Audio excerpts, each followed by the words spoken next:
কারণ রয়েছে তার মধ্যে সোজাসুজি একটা যদি আমরা ভাবতে পারি, তো আমাদের যে ওভারওয়েটটা হয়, আমাদের বডি যেটা রয়েছে আমাদের হাইটের তুলনায় যদি ওবেজ হয়ে যায়, মানে বেশি ওজন হয়ে যায়, তখন এই নি জয়েন্টে অস্টিও আর্থ্রাইটিস হওয়ার সম্ভাবনা থাকে।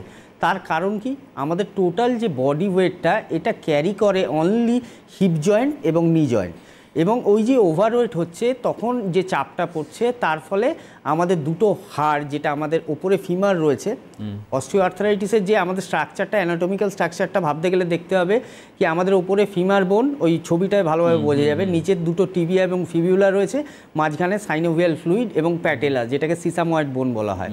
তো এই দুটো বোনের মধ্যে গ্যাপটা কমতে থাকে এবং সাইনোভিয়াল ফ্লুইডটা ডিস্ট্রয় হতে থাকে, যার ফলে পরস্পর ঘষা লেগে এই অস্টিও আর্থ্রাইটিসটা হচ্ছে। এবার যখন ওভারওয়েট হচ্ছে কোনো পেশেন্টের, বেশি ওজন হচ্ছে, তখন ওই চাপটা পড়ার ফলে ওই গ্যাপটা কমে যাচ্ছে। মানে ওবেসিটি হচ্ছে একটা বড় কারণ, ওবেসিটি হচ্ছে একটা এক নম্বর কারণ। দু নম্বর কারণ কি, আমরা দেখবো এটা অ্যাথলেটিকদের ক্ষেত্রে অনেক ক্ষেত্রে পাওয়া যায়, যারা ফুটবল খেলেন বা যারা লং রান করেন, ম্যারাথন দৌড়ান, তাদের ক্ষেত্রে কি হয়, ওই জায়গাটার এক্সারসাইজ অনেক হয়, ওই জায়গাটার মুভিবিলিটি অনেকটা হয়, তো তার ফলে একটা কারণ আসতে পারে। 3 নম্বর কারণ কি, যদি কখনো আমরা আঘাত পাই, ধরুন আজ থেকে 10 বছর বা 15 বছর আগে আমার হাঁটুতে আঘাত লেগেছে, সেটা বাইক থেকে পড়ে যেতে পারি, কেউ এসে হাঁটুতে ধাক্কা লাগতে পারে, কেউ মেরে দিতে পারে কিছু দিয়ে, সেটা একটা সময় পর, সার্টেন পিরিয়ড পর, 10 বছর 15 বছর পর গিয়ে সেটা অস্টিও আর্থ্রাইটিসের আকার ধারণ করতে পারে।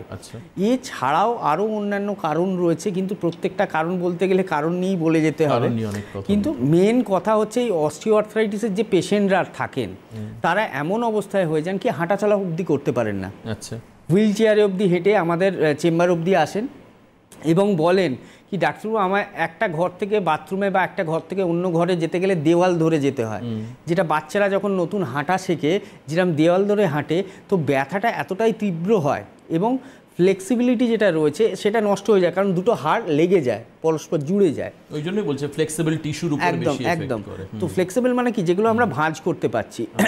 এবং সেক্ষেত্রে দেখা যাচ্ছে যখন তারা আসছে তাদের একটাই প্রশ্ন থাকে কি আমরা কি সারবো without operation, without knee replacement, আমরা কি ঠিক হতে পারবো? কারণ নি রিপ্লেসমেন্ট কিন্তু একটা বহু পরিচিত একটা কথা, যে আমাকে হাঁটু খেতে হাঁটু বদলাতে হবে একদমই। এবং নি রিপ্লেসমেন্টের পরও এরকম আমরা পেশেন্ট পেয়েছি যারা নি রিপ্লেসমেন্ট করেছে, তারা আবার ফার্দার ওই নিতে পেন হচ্ছে বা ব্যথা হচ্ছে এবং তারা এসেছেন কারণ তাদের ডাক্তাররা আবার নি রিপ্লেসমেন্ট করার কথা বলেছেন 3 বছর বা 5 বছর পরে। অনেক ক্ষেত্রে দেখা যায় অনেক ইঞ্জেকশন দেওয়া হয়, একটা তার রিপ্লেসমেন্ট হিসেবে কি যে ফ্লুইডটা রয়েছে সেটা তো সার্টেন পিরিয়ড অবধি থাকবে, সেটা 6 মাস 9 মাস 1 বছর 1.5 বছর, তারপরে আবার সেই ফ্লুইডটা কমে যাবে, মানে সাপ্লিমেন্টেশন কখনো লং টার্ম কার্যকরী হচ্ছে না। তো এবার আপনি ইঞ্জেকশন কতবার নেবেন, বাইরে থেকে কতবার ইঞ্জেক্ট করবেন। আর এক ধরনের কি হয়, আমাদের কিছু মানে রে দেওয়া হয়, দিয়ে হাঁটুর ব্যথাটাকে কমানো হয়, কিন্তু আয়ুর্বেদে যেটা আমি আজকে এই অস্টিও আর্থ্রাইটিস নি জয়েন্ট নিয়ে বলছি, আয়ুর্বেদে এটার কেন ভালো ট্রিটমেন্ট রয়েছে এবং আয়ুর্বেদে ট্রিটমেন্ট করলে কেন ব্যথাটা কমবে, তার 2-3টে কারণ রয়েছে মেন। একটা তো আমাদের যে মেডিসিনগুলো রয়েছে তার মধ্যে কোনো পেন কিলার বা তার মধ্যে কোনো স্টেরয়েড নেই, এটা প্রথম পজিটিভ পয়েন্ট। আমি যখন আদারপ্যাথিতে যাচ্ছি বা মডার্ন সায়েন্সে যাচ্ছি তখন আমায় ব্যথার ওষুধ খেয়ে বা আমায় কিছু স্টেরয়েড খেয়ে আমার ব্যথাটাকে কমাতে হচ্ছে, সেখানে দেখা যাচ্ছে আরও 3-4টে রোগ আমাদের শরীরে চলে আসছে, গ্যাস্ট্রিক আলসার হতে পারে, গ্যাস্ট্রাইটিস হতে পারে, লিভারের সমস্যা, কিডনির সমস্যা। তো প্রথম কথা, আয়ুর্বেদে ট্রিটমেন্ট করলে আমার ওইগুলো হওয়ার সম্ভাবনা নেই, আমি উইদাউট পেনকিলার ভালো থাকবো। 2 নম্বর কারণটা কি হচ্ছে, আমাদের যে এই হাঁটুর যে সাইনোভিয়াল ফ্লুইডটা এটা রিপ্লেস আমরা করতে পারবো না, কিন্তু কেন ব্যথাটা কমে যায় মানুষের মধ্যে প্রশ্ন থাকতেই পারে। আমরা হাঁটুর উপরে মানে যে জয়েন্ট স্পেসটা রয়েছে ওর উপরে একটা লেয়ার তৈরি হয়, মানে ওপরে একটা ফিমারের গার্ড তৈরি হয়, কভার, আর নিচের দিকে যে হাঁটুটা মানে দুটো যে বোন রয়েছে টিবিয়া এবং ফিবিউলা তার উপরে একটা কভারিং তৈরি হয়, যার ফলে হাঁটুগুলো ডাইরেক্ট ঘর্ষণ লাগে না, যার ফলে পেনটা রিডিউস করে এবং যে ইনফ্লামেশন, অনেকের ক্ষেত্রে হাঁটুটা ফুলে যায়, অনেকের ক্ষেত্রে গরম ভাব থাকে, লাল হয়ে যায়, এগুলো ধীরে ধীরে কমে যায়। 3 নম্বর যেটা রয়েছে সেটা হচ্ছে পঞ্চকর্ম থেরাপি। এই পঞ্চকর্ম থেরাপির কিন্তু একটা খুব বড় রোল রয়েছে এই ধরনের হাঁটুর যন্ত্রণা বা এই অস্টিও আর্থ্রাইটিসের ক্ষেত্রে। পঞ্চকর্মের মধ্যে এমনি মেন কর্মগুলো তো রয়েছে, বমন, বিরেচন, বস্তি, শিরবিরেচন, নস্য, রক্তমুক্ষণ, কিন্তু মেন যে ক্রিয়াটা সেটা হচ্ছে বস্তি ক্রিয়া, যেটা ইন্টারনাল বস্তি দেওয়া হয়। তো বস্তি হচ্ছে এমন একটা চিকিৎসা, যে কোনো রোগ হোক হাঁটুর রোগ হোক, সেটা মাথার চুলের রোগ হোক, পায়ের নখের রোগ হোক, সেই রোগটাকে 50% কমিয়ে দিতে পারে।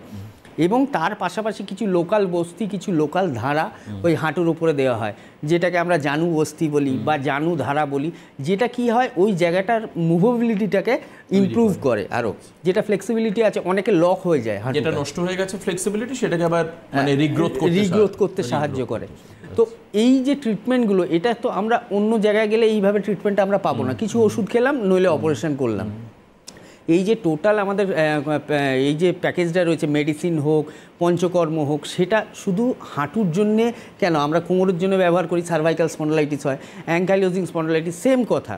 মানে নিজের হাঁটুকে নিজেরই রাখো, এই হচ্ছে ব্যাপার। একদম কেটে বদলে ফেলার আগে একবার অন্তত একবার আসা উচিত। মানে কি, অবশ্যই আসা উচিত। আমি যে কোনো রোগের ক্ষেত্রে বলবো। আর আমরা কখন আয়ুর্বেদের হাতটা ধরছি, যখন অন্যান্য দরজাগুলো বন্ধ হয়ে যাচ্ছে, আমরা রাজ্যের মধ্যে হোক, রাজ্যের বাইরে হোক, আমরা বিভিন্ন জায়গায় দেখাই। আজকে 2 বছর এখানে দেখালাম, উপকার পেলাম না, যে অবস্থায় ছিলাম তার থেকে বেড়ে গেছে। আবার 2 বছর অন্য একটা জায়গায় দেখালাম, হয়তো এ বলছে, সে বলছে, তার কারণে করতে করতে কি হয়, রোগটা বয়স বাড়তে থাকে এবং রোগটার আকারও বাড়তে থাকে। মানে রোগটারও বয়স বাড়তে থাকে। একদম, রোগটা তো বাড়তে থাকছে, রোগটা তো কমছে না। সে 4 বছর, 6 বছর, 8 বছর যতই ট্রিটমেন্ট করুক, তার ব্যথা বাড়ছে, তার হাঁটুতে লক হয়ে যাচ্ছে, হাঁটুটা ফুলে যাচ্ছে, সে তো ইমপ্রুভমেন্টটা পাচ্ছে না। যতক্ষণ ব্যথার ওষুধটা খাচ্ছে, 2 ঘন্টা, 4 ঘন্টা, 6 ঘন্টা ব্যথাটা কম থাকছে, কিন্তু আলটিমেট কি ভেতর থেকে কোনো কাজ হচ্ছে? ভেতর থেকে তো কোনো কাজই হচ্ছে না। তার মানে রোগের ম্যাচুরিটি বাড়া মানে সেটা কমে যাওয়ার সম্ভাবনাটা কমে আলটিমেট। একদম, রোগের যদি ম্যাচুরিটি বাড়ে।